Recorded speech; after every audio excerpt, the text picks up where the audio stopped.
You find yourself in a challenging and emotionally charged situation, grappling with feelings of anger, resentment, and regret regarding your relationship with your mother.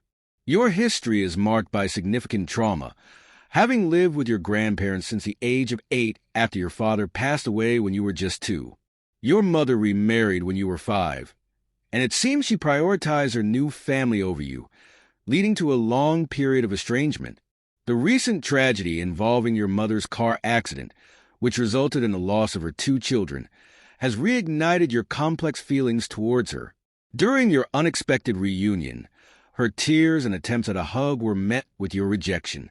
You express your anger by telling her that she no longer had any children, a statement that stemmed from years of pain and neglect. Your reaction, while emotionally charged, reflects the deep hurt and abandonment you experienced throughout your childhood. Your grandparents, who have been your support system, understand your rage and do not blame you for how you reacted. Their support is crucial as you navigate these heavy emotions. It's natural to feel conflicted. On one hand, you acknowledge your mother's recent loss, and on the other, you recognize the years of emotional neglect you endured.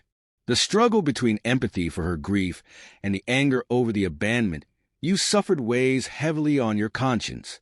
In discussing this with others, many express understanding for your reaction, noting that it's not uncommon for individuals in similar circumstances to feel a mixture of emotions when confronted with a parent who has caused them pain.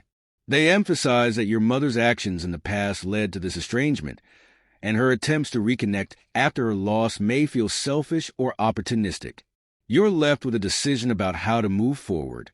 Should you seek reconciliation, or is it wiser to maintain distance to protect your emotional well-being? The overwhelming consensus seems to support the idea that you are not the antagonist in this scenario.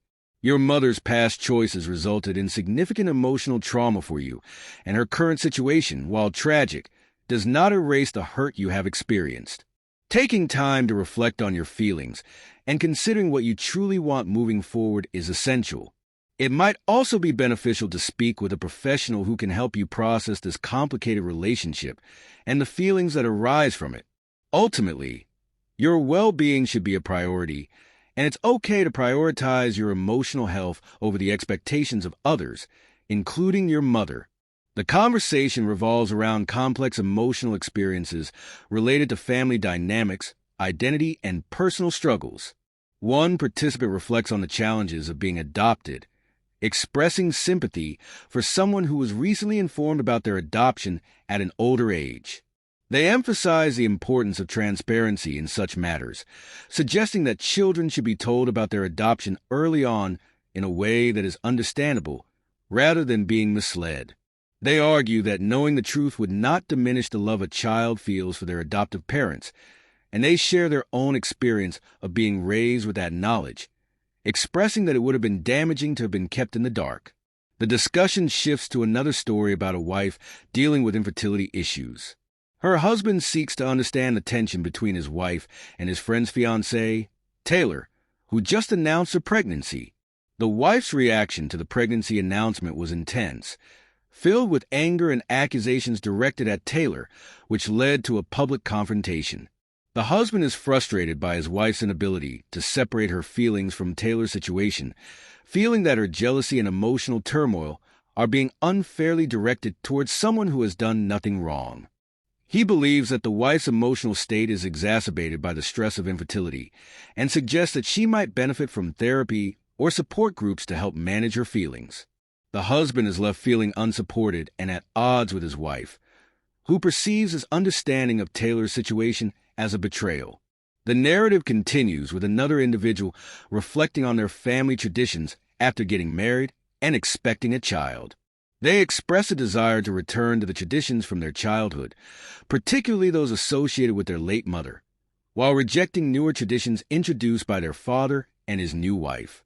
This decision sparks controversy within the family, leading to feelings of rejection and hurt among their siblings and step-siblings. The individual feels torn between honoring their late mother's memory and navigating the dynamics of a blended family. They articulate that this is not an attempt to dismiss or devalue the new family structure, but rather a personal choice to cherish their past. The ongoing conflict highlights the difficulty of balancing personal history with family expectations, illustrating how traditions can serve as a source of comfort or conflict depending on one's perspective. Throughout these stories, there is a recurring theme of emotional turmoil stemming from family relationships, identity, and the impact of personal choices on collective family dynamics. The individuals involved grapple with feelings of jealousy, loss, and the desire for personal truth in a landscape where family expectations can create tension. The discussions underscore the importance of communication, understanding, and the need for emotional support in navigating complex family situations.